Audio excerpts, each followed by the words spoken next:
Bon les gars, aujourd'hui, petite vidéo particulière.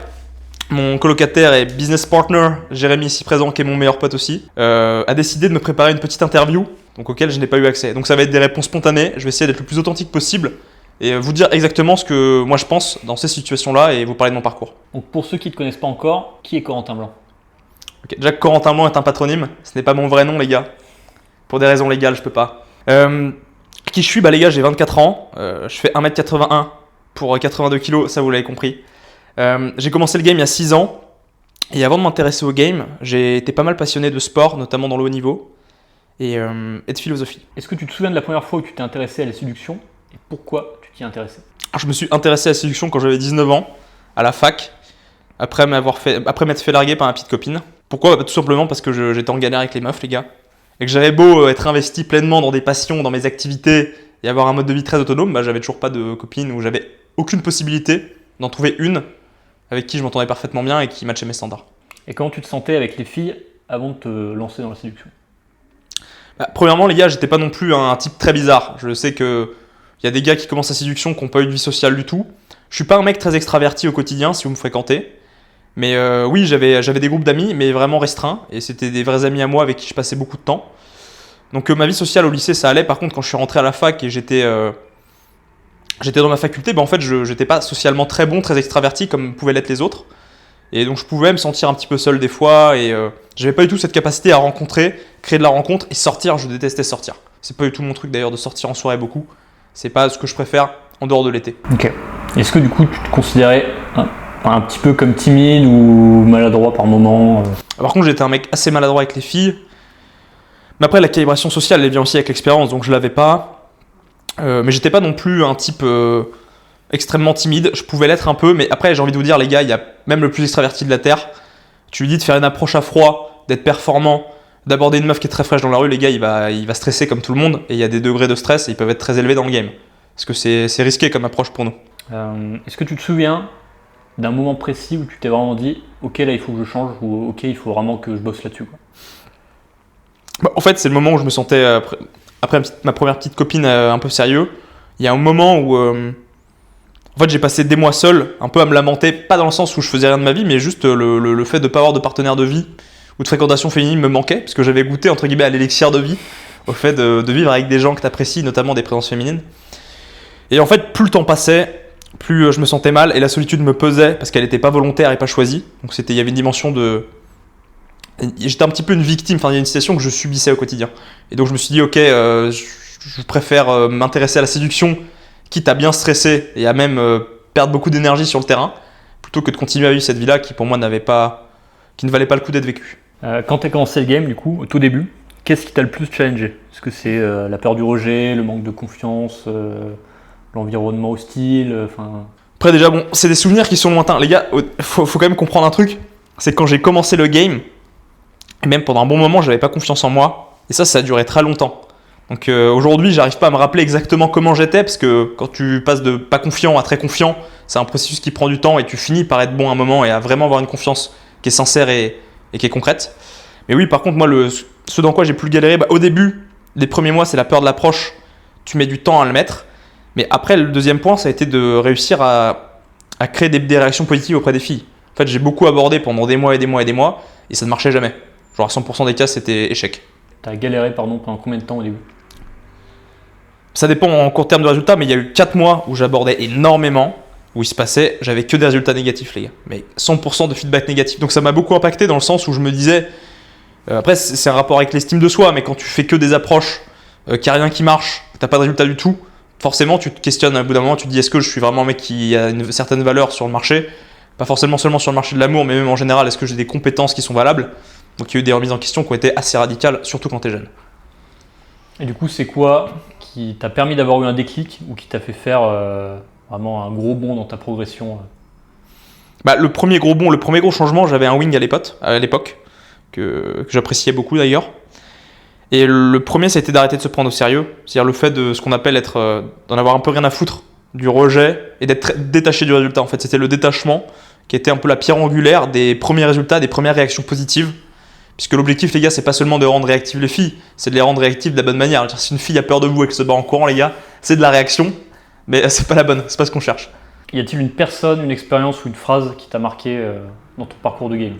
Une phrase qui est importante, c'est, je la refais à ma sauce les gars, c'est quand le fait d'agir sera moins douloureux que le fait de ne pas agir, bah là vous serez entre guillemets dans le bon moment pour passer à l'action. Ça c'est le point clé. Quand est-ce que tu as commencé à te dire je peux vraiment coacher des mecs dans le game? En fait, c'est pas toi qui te. Il n'y a pas un moment où tu te dis ok là je peux être coach. Il n'y a pas un statut être ou ne pas être. C'est progressif.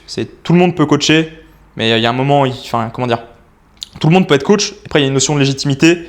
Plus tu as de l'expérience, plus tu es pédagogue, plus tu comprends les gens, plus tu vas être performant sur le terrain. Mais moi en fait je suis devenu entre guillemets coach parce que les gars voyaient que ça marchait mieux pour moi et au final les gars me demandaient des conseils et je les coachais sur le terrain directement. Donc il n'y a pas eu de moment où je me suis dit je suis comme ça, je suis coach. C'est juste que je me suis mis à coacher des gars. Mais du coup tu as été coach avant de te lancer sur YouTube? Et c'était même pas de manière... C'était déjà il y a 5 ans en fait. C'était déjà il y a quand j'avais 20 ans, donc il y a un petit moment. Puis c'était même pas quelque chose de financier, quoi. T'étais pas rémunéré, tu le faisais juste pour aider, quoi. Rien n'est gratuit dans la vie les gars, mais oui au début forcément de toute façon c'est des gars avec qui j'ai des bonnes relations, donc c'était des potes, des mecs avec qui j'étais dans le game, et oui évidemment c'est du coaching, mais les gars venaient gamer avec moi, je leur disais quoi faire, comment faire, je les envoyais approcher et tout, donc ça s'est passé comme ça. Ok. Et qu'est-ce que t'aimes le plus dans le fait d'aider des mecs à évoluer dans ce domaine-là et dans d'autres d'ailleurs? En fait premièrement ce qui est intéressant c'est qu'on a tous plus ou moins un potentiel. Et la première phase, c'est de prendre conscience qu'on a ce potentiel et qu'on a un individu qui peut rentrer en action et du coup créer des choses, ou en tout cas progresser dans différents domaines.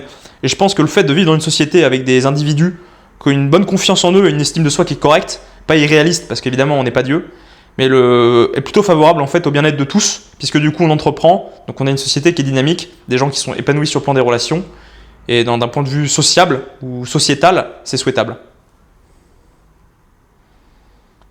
Comment est-ce que tu réagis quand on te dit pour toi c'est facile? Est-ce qu'on te l'a déjà dit? Ouais, après la vérité les gars c'est que pour moi c'est facile en fait. Mais c'est juste que bon. Après, on a même les meilleurs gamers de la Terre, les gars ont aussi des limites. Et je veux dire, j'en sais rien, les gars, s'il y a Emmanuel Macron, il y a tous les présidents, il y a tous les députés européens qui te regardent et que tu dois aborder Monica Bellucci à l'instant T et que tout le monde te regarde, je peux vous garantir, vous pouvez être le meilleur gamer de la Terre, vous allez quand même stresser, vous allez quand même avoir de l'anxiété de performance et avoir des difficultés. Donc oui, après il y a des choses qui vont être plus faciles pour nous. Après, le résultat concret, en fait, c'est plus l'avènement d'une dynamique qui a été très longue et employée sur le temps long, qui a été un travail récurrent, une discipline, et le fait d'aborder de manière répétitive et d'avoir un retour un petit peu plus réfléchi sur ce qu'on était en train de mettre en place. Quelle est la plus grande idée reçue que les gens ont de toi qui s'avère être fausse du coup? La plus grosse idée reçue, c'est qu'on peut avoir l'impression que je suis extraverti, alors que dans les faits, je ne le suis pas du tout. Et à l'inverse, quelle est la chose que peu de gens savent mais que tu aimerais qu'ils comprennent? Non, je répéterai un petit peu ce que j'ai déjà dit, mais c'est objectivement, on a tous un potentiel, et l'objectif c'est de le réaliser en acte, comme dirait Aristote, donc c'est de le mettre en pratique. C'est comme un enfant il a du potentiel, il n'est pas forcément le plus intelligent, le plus pertinent au tout début, mais avec beaucoup d'apprentissage et des bonnes figures d'autorité, il peut devenir quelqu'un de particulièrement efficient et d'épanoui au quotidien. Qu'est-ce qui te fait douter encore aujourd'hui? Bon les gars, c'est une question quand même un petit peu cliché, mais après, vis-à-vis de moi, de ce que je peux faire, je doute pas vraiment de mes capacités. Globalement, je pense que je les connais. Après, il faut réussir ce que je pense que je peux faire. Faut que je performe dans ce que je souhaite réaliser. Et après, ça ira bien. Après, le doute, il est commun à n'importe quel individu. Je veux dire, on peut pas lire l'avenir. On sait pas de quoi demain est fait. Donc, il y a une dimension de doute, d'incertitude et de questionnement qui est inévitable. Est-ce qu'il y a eu des moments où tu as voulu tout arrêter? Ah oui, plein. Alors, par contre, là, les gars, le nombre de fois où j'ai même dit j'arrête le game, et je n'ai pas arrêté au final, mais j'ai arrêté pendant quelques semaines. Ça a été assez récurrent, notamment au début, les phases très compliquées. Il y a un moment avec mon acolyte de l'époque, on a dit ok, ça marche pas, et on pensait que ça marcherait jamais en fait. On était convaincus, pas forcément à 100%, mais il y a des moments où on était tellement dans le doute qu'on se disait mais en fait le game marchera jamais. C'est pas possible, on fait ça tout le temps, et je n'ai pas de résultat. Après aussi aujourd'hui les gars, vous avez des coachs, vous avez plein de mecs qui vous montrent que c'était possible, mais à l'époque les gars, là, il y a 6-7 ans, il y avait quoi? Il y avait Dolto, il y avait les Philogines, il y avait peut-être un petit peu les Bicheurs, mais bon, ce qu'ils faisaient était moins impressionnant que ce qu'on peut voir aujourd'hui. Et puis on les connaissait pas personnellement, donc on pouvait pas savoir si c'était des skills qu'on pouvait développer et qu'on pouvait passer de mauvais à bon. En quoi les gars, j'ai douté énormément, non pas par signe de faiblesse, un doute par manque de confiance en moi, mais parce que je me disais est-ce que concrètement c'est possible et c'est réalisable. Mais c'est comme le sport, comme pas mal de choses, j'ai beau des fois en avoir marre et me dire ok j'arrête, j'en ai marre. Une semaine plus tard, je reviens. Il y a le comeback. Qu'est-ce qui te rend fier quand tu regardes ton parcours? Bah, en fait, déjà, un truc qui me rend fier, c'est de me dire il y a quand même pas mal de gens qui n'ont pas cru en moi. Et il y a toujours des gens qui ne croient pas en moi ou en ce que je peux réaliser ou en ce que je prétends pouvoir faire. Et plus le temps passe, en fait, plus les gens ont tort. Et plus les comportements à mon égard changent. Et on me dit ok, je pensais que tu étais comme si tu le ferais pas. Et au final, tu l'as fait. Donc, au final, tu finis par inspirer le respect ou au moins créer un certain lien de confiance avec les gens qui sont proches. Et qui disent ok, le mec, c'est pas que de la parlotte. Le gars peut il can, comme les Américains diraient, les gars, il walk the walk et il talk the talk. Voilà. Est-ce qu'il y a d'autres domaines qui t'ont permis d'atteindre cette confiance en toi? En fait, les gars, la confiance en soi, elle est basée sur le principe de comparaison. Donc, quand vous voyez que vous évoluez dans un domaine et que vous devenez bon et que vous êtes meilleur que la moyenne, déjà, vous allez développer une confiance qui sera plus élevée qu'un individu classique. Et oui, après, les gars, si vous améliorez votre style vestimentaire, que vous réalisez des objectifs que vous désiriez beaucoup et que vous prenez conscience de votre capacité d'action, forcément, vous allez développer une confiance qui va être concrète dans les différents domaines spécifiques dans lesquels vous investissez. Mais vous pouvez aussi construire une confiance globale en vous investissant dans différentes thématiques. Par exemple, moi, le sport, je me suis beaucoup entraîné, j'ai réussi un petit peu entre guillemets à performer selon mes standards dans ce que je voulais faire. Ça m'a donné confiance en ma capacité générale d'agir et de progresser. Pareil, sur le plan intellectuel, j'ai beaucoup lu, beaucoup étudié. Et du coup, j'ai pris confiance en moi sur le fait que je peux, pas forcément être un grand intellectuel, mais en tout cas réussir à comprendre des choses qui me paraissaient difficilement conceptualisable. Donc c'est avec le temps, j'ai pris confiance que oui, je pouvais faire des choses et que je pouvais réaliser même des choses qui sont relativement stylées. Ok. Et donc du coup, par exemple, sportivement, quels sont les sports qui t'ont permis de prendre globalement, les gars, je pense que le fait de construire un bon physique avec la muscu, je dis pas que j'en ai un. Donc le fait d'être physiquement capable de se défendre ou de s'imposer dans des situations qui peuvent être tendues, les gars, vous donne une confiance, une capacité à ne pas être réactif dans ces situations qui est assez forte. Donc moi je dirais qu'il y a tout ça qui a joué, qui crée un petit peu ma personnalité. Après évidemment on n'est pas réplicable, on est tous différents, mais ouais ça développe évidemment la personnalité et la confiance, ça c'est sûr. Et donc toi ça s'est traduit comment sportivement Enfin t'as fait quel sport de combat? Moi les gars j'ai fait sport de striking, donc l'anglaise, kickboxing, muay thai. Pour l'instant je suis pas le meilleur, mais pour l'instant. Restez attentifs les gars. Est-ce que t'as des ambitions dans le sport? Ouais, du coup, l'un des premiers objectifs déjà, c'est de plus combattre et de passer professionnel à un moment. En kick? Sport de combat. Kickboxing éventuellement, ouais, je dirais les sports de striking. Après, je vais prendre ce qu'on me présente aussi. Et évidemment, là, j'en parle et tout, mais bon, il va falloir que je charbonne beaucoup pour réaliser tout ça, les gars. Où est-ce que tu veux emmener ce projet dans les prochaines années? De toute façon, les gars, aujourd'hui, là, vous voyez, on est une petite chaîne, mais je peux vous garantir qu'avec les années, on va finir par s'imposer, pas forcément essentiellement dans les thématiques de la séduction, mais en tout cas dans la thématique du développement personnel. Sur le temps très long, les gars, on va devenir à un moment les numéros 1 ou dans les tops. Donc aujourd'hui, on est nobody. Avec Jérémy, personne ne nous connaît. Mais je vous garantis qu'à un moment, les gars, ce sera notre tour. Qu'est-ce que tu aimerais que les gens retiennent de toi après cette vidéo? En fait, les gars, même vous vous rendez pas compte de ce que vous pouvez accomplir si vous êtes vraiment investi dans les différents espaces que vous voulez investir. Genre, le résultat concret, il peut arriver et il peut être vraiment transcendant, c'est-à-dire dépasser les limites de l'existant, en tout cas dans vos représentations initiales, si vous investissez comme jamais. Mais le truc, pour moi, le point clé, les gars, c'est souvent, notamment dans les philosophies grecques, etc., on a beaucoup parlé de mesures, et moi, je vais vous parler de démesure, les gars. Arrêtez de penser et d'agir avec le même degré d'extravagance et d'investissement que les autres. Alors, si vous voulez du résultat plus concret, les gars, soyez bien plus fous, soyez bien plus investis, faites beaucoup plus d'heures que les autres dans ces thématiques-là. Et les gars, plongez-vous, quitte à justement vous remettre en question et à remettre limite votre ego en... Je veux dire, investissez-vous tellement dans cette activité que votre ego commence à trembler dans un sens où vous êtes sur un point psychologique qui est limite. Donc, visez un petit peu un point de fracture sur le plan psychologique et investissez-vous vraiment, comme la majorité des types qui ont créé des choses énormes. Les gars, il faut vraiment pousser le curseur, mais à un point qui est inimaginable, les gars. Donc, forcez-vous, créez du stress, atteignez vos limites, et quand vous sentez que vous êtes un petit peu dans ces limites, là, reposez-vous. Soyez pas non plus trop dingue. Mais ce que je veux dire, c'est soyez démesurés dans votre manière d'agir pour avoir des résultats qui sont aussi démesurés. Parce que si vous voulez plus que la norme, énormément que la norme, il faut vous investir beaucoup plus. Si tu pouvais parler au Corentin d'il y a 5 ans, que lui dirais-tu? Je lui dirais que c'est sûr que ça a marché. Genre, je lui dirais... Parce qu'aujourd'hui, vous me voyez, les gars, la confiance que j'ai en vidéo, les gars, elle est absolument pas feinte. Au quotidien, je suis un mec comme ça. Bon, évidemment, On a tous une psychologie un peu complexe, donc il y a des différentes facettes de nos personnalités qui peuvent s'exprimer. On a tous une sensibilité, donc on est impacté par le monde qui nous entoure. On peut être ému par la beauté d'une architecture, d'une peinture ou justement la beauté d'un paysage. Donc évidemment qu'on n'est pas tous des machines de guerre en permanence, puisqu'on est des individus humains, qu'on peut réfléchir, qu'on a une capacité de sensibilité, etc. Mais oui les gars, pour moi le point clé, c'est que si tu prends les bonnes actions et que tu les gardes sur le temps long, avec un petit peu de réflexion, mais une mesure extrême, vous allez forcément avoir des résultats qui seront extrêmes et ça va forcément marcher pour vous. Et les gars, j'en doute pas. Là, ce que je vous dis, les gars, ça peut sembler un peu du développement personnel assez classique, assez redondant, mais je vous garantis que je le pense sincèrement et que deux personnes peuvent vous tenir exactement le même discours. Les gars, il y en a qui sont légitimes, il y en a qui sont pas légitimes. Et je pense que je le suis. Qu'est-ce que tu aimerais dire à un mec qui regarde cette vidéo et se reconnaît dans ton toi d'avant? Je dirais, les gars, premièrement, comme disait un de mes professeurs de philosophie, la notion d'autorité vient du latin augere, qui veut dire élever. Donc le meilleur moyen d'avancer dans le game, par exemple, puisque c'est la thématique dans laquelle je suis principalement investi maintenant, c'est d'avoir justement un bon tuteur ou un mec qui va orienter votre dépense énergétique. Ce que je veux dire, c'est que quand on est jeune, on a tous de l'énergie, on veut réaliser des choses si on est en bonne santé, etc. Mais cette énergie-là, il faut bien l'investir correctement pour conserver le désir. Ce que je veux dire, c'est qu'imaginons que vous adorez le game, vous trouvez que c'est une activité qui est hyper enrichissante, très, très stimulante, etc.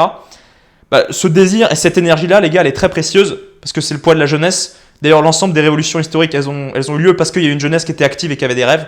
Donc moi, ce que je veux que vous preniez en compte, c'est que le désir et l'énergie que vous avez, elle est bien. Moi, je la veux, j'ai besoin de ça pour vous coacher. Mais par contre, vous avez besoin aussi de la figure, entre guillemets, autoritaire que je peux être, pas dans le sens strict, mais je peux être une figure accompagnatrice qui va vous permettre d'avoir plus de résultats dans le temps court et dans le temps long. Et ce qui va vous permettre justement de rester motivé et de continuer à vous investir avec autant de volonté sur le temps long. Parce que les gars, vous n'allez rien réaliser sur le temps très court, même si vous allez peut-être avoir des résultats très concrets très vite, comme j'ai eu avec mes clients. Sur le temps long, vous aurez forcément besoin de conserver justement une certaine trajectoire générale avec des conseils assez pointilleux et individualisés. Donc moi ce que je peux vous apporter les gars, c'est une bonne orientation de votre énergie et de ce que vous allez me donner. Mais en retour par contre de ce que j'aurais besoin de vous les gars, c'est que vous soyez déterminés et prêts justement à vous investir, que ce soit sur tous les plans. Par contre je me permets une petite interlude, Jérémy tu me dis, les gars je vous garantis que c'est pas qu'une question de discipline et que vous allez vous épanouir aussi dans le processus et vous découvrir et changer totalement de personnalité. Dire là vous êtes peut-être quelqu'un de pas confiant, vous avez l'impression de ne pas être regardé et que personne ne vous connaît. Et je vous garantis que si vous travaillez avec nous et que vous êtes vraiment investi et que vous mettez un petit peu votre ego de côté et que vous ne vous dites pas oui, moi je n'ai pas besoin de coach, etc. Je vais apprendre tout seul. Ce que j'ai fait et ce qui m'a fait perdre beaucoup de temps et ce qui vous fera perdre beaucoup de temps, mettez votre ego de côté. Choisissez un mec qui est bon dans son domaine, comme je pourrais l'être en l'occurrence, même si c'est pas à moi de le dire. Et faites-nous confiance aussi. Est-ce que tu as un petit mot de la fin? Déjà, tu dis au mec, si aujourd'hui vous vous sentez invisible, si vous sentez que personne ne vous regarde, que vous n'avez pas confiance en vous et tout, est-ce que toi, tu avais un peu cette sensation-là? Ouais, bien sûr. Donc, comme on disait avec Jérémy, les gars, c'est que peut-être qu'à l'instant T, il n'y a rien qui va pour vous, situation familiale, personnelle, affective, physique, psychologique. Mais ce que je veux dire, c'est que ce qui est intéressant, ce qui est intéressant avec l'être humain, c'est que justement, il n'y a rien qui est stable et déterminé et qu'on peut justement avoir avec la volonté, avec l'investissement, totalement changer. Évidemment, vous resterez la même personne, vous pouvez toujours être aussi gentil qu'avant, avoir les mêmes relations avec vos amis qu'avant. Mais par contre, je vous promets que vous pouvez changer de A jusqu'à Z et devenir totalement une autre personne.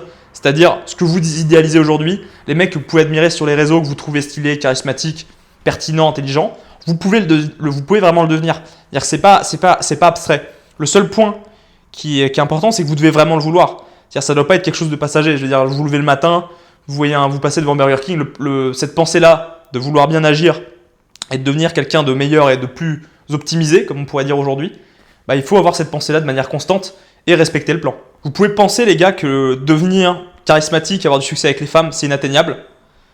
Pour pas mal de gens, ça peut l'être, mais si vous êtes un peu différent et que vous savez que vous avez ce qu'il faut derrière vous, vous pouvez vous investir, réaliser des choses, moi je vous conseille de travailler avec nous.